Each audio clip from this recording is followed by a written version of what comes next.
और अपने ज्ञान के अनुसार आपको चलाने का कोशिश करेगा।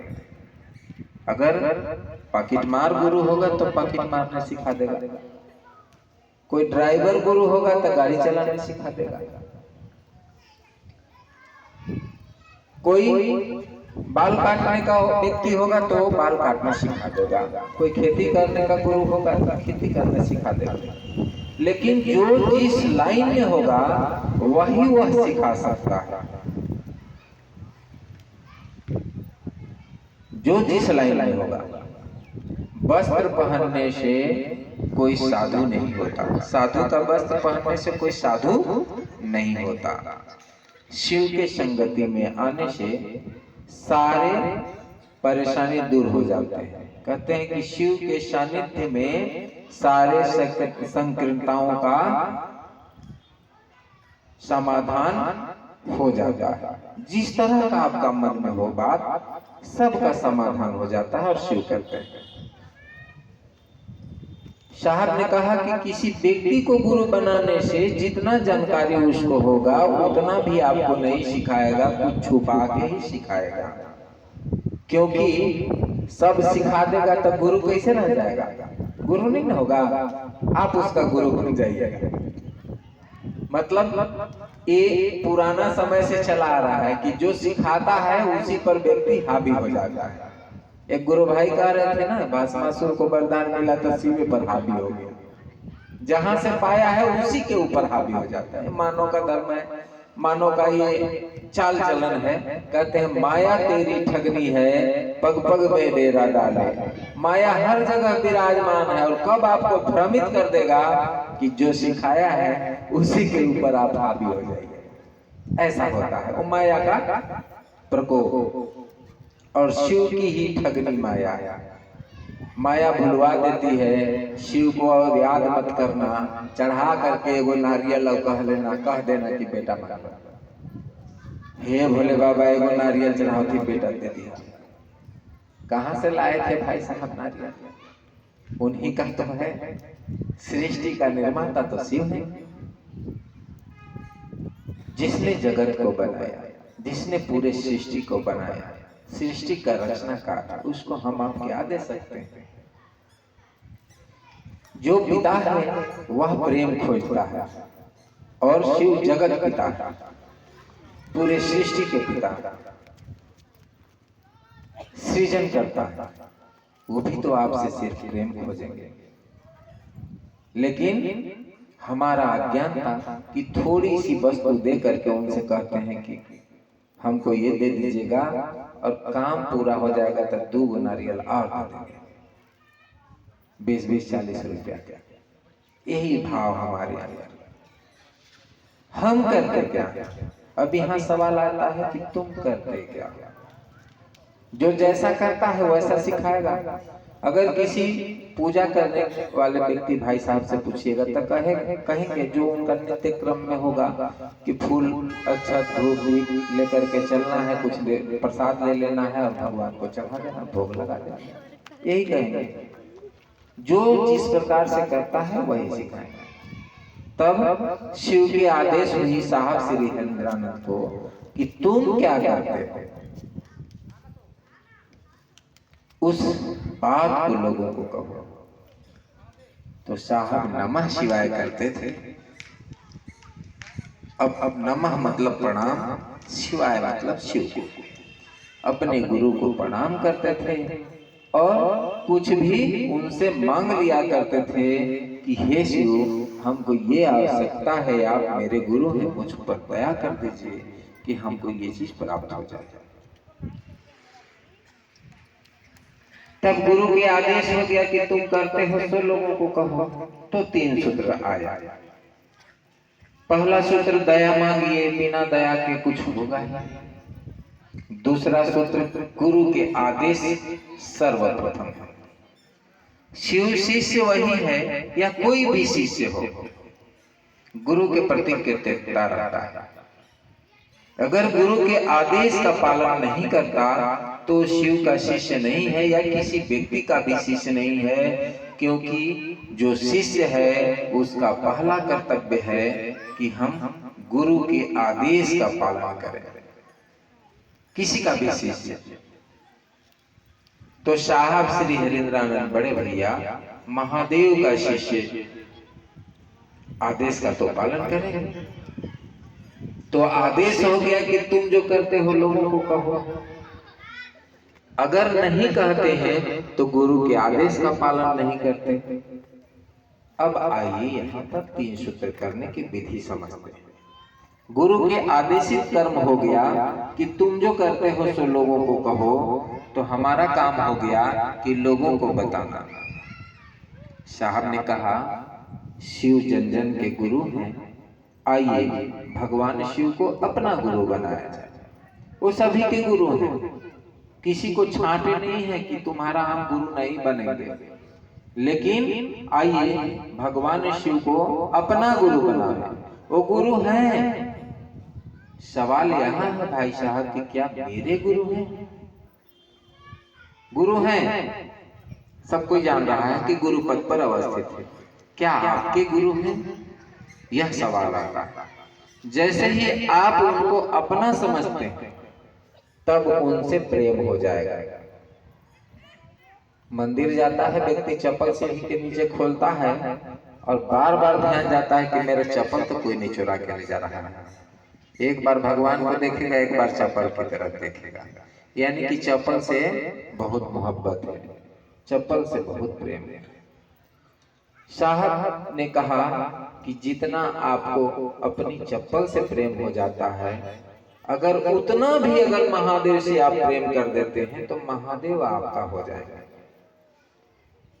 1000 आदमी एक जगह चप्पल को खोल देते हैं और जब वहां से निकलते हैं तो सब अपनी अपनी पहनते हैं।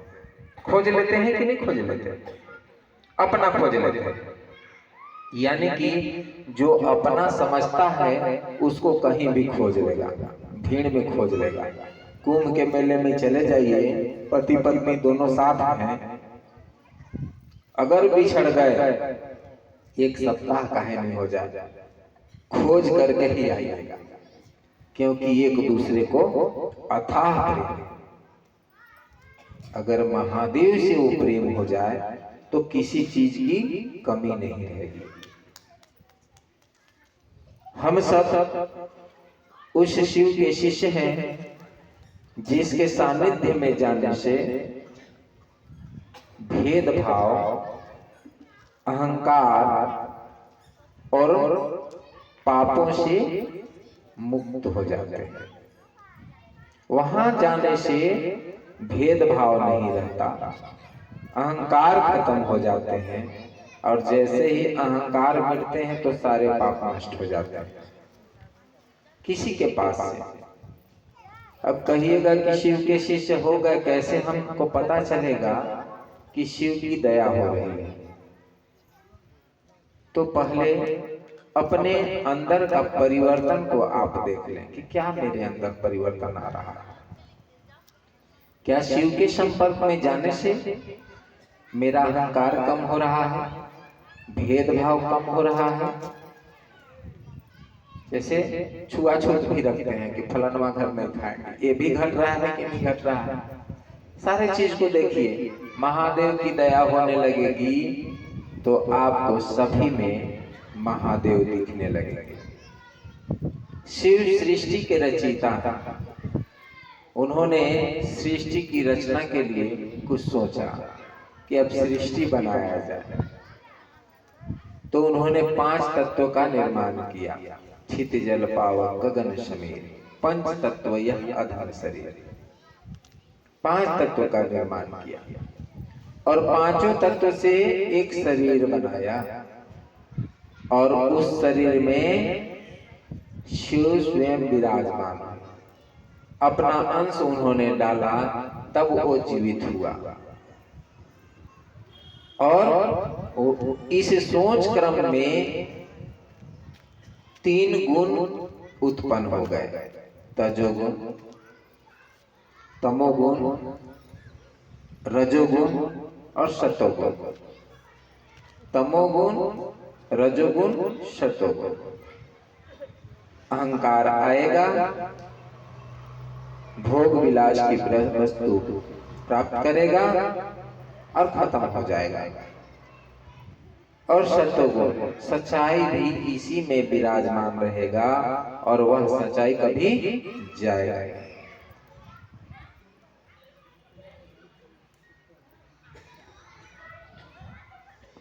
एक सूचना है, सामने जो गेट के पास गाड़ी है उसको अगल बगल कर दीजिए, क्योंकि मंत्री जी का शायद आगमन है।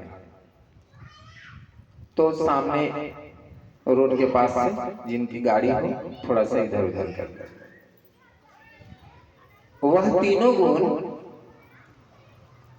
हम सबके बीच विराजमान है और वही गुण अहंकार पैदा करता है तो हम लोग का विनाश भी होता है, नहीं तो अमर हो जाता है। अगर यह तीनों गुण को जो कंट्रोल कर लिया वो अमर हो जाएगा। तीनों गुण को धारण करने वाले, उसको कंट्रोल में रखने वाले सिर्फ त्रिशूलधारी शिव है। त्रिशूल उन्हीं के पास है, तीनों गुण को कंट्रोल में रखता है, उनका कुछ नहीं बिगाड़ सकता।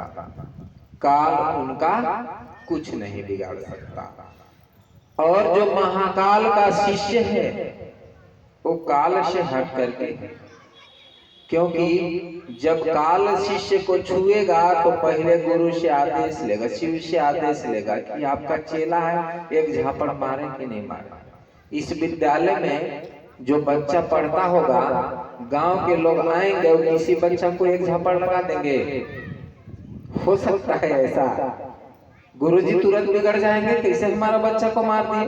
भले आपका बच्चा हो लेकिन यहाँ पर आपका नहीं है, स्कूल में नहीं है, वो गुरु के अधीन है, गुरु के देख रेख में है। आप मान नहीं सकते, जो भी दंडित करेगा गुरुजी करेगा। और जैसे ही वहां गुरु के पास से निकला घर जाएगा तो आप कान पकड़ के दूछा पढ़ दीजिए, कोई नहीं बोलेगा। यानी कि शिव के संपर्क में अगर आप हैं तो काल भी आपको नहीं छुएगा। तब साहब कहते हैं, काल अगर आपसे दूर भागे तो मात्र एक ही उपाय है। क्या उपाय है? नमः शिवाय करिए।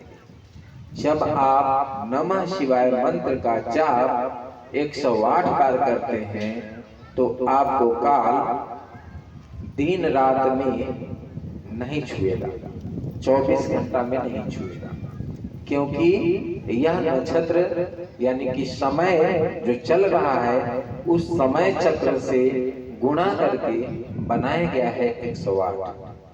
शायद मैं ज्यादा समय ले रहा हूँ, हमारे बीच और गुरु भाई भी हैं तो विस्तार से फिर कभी समझाएंगे।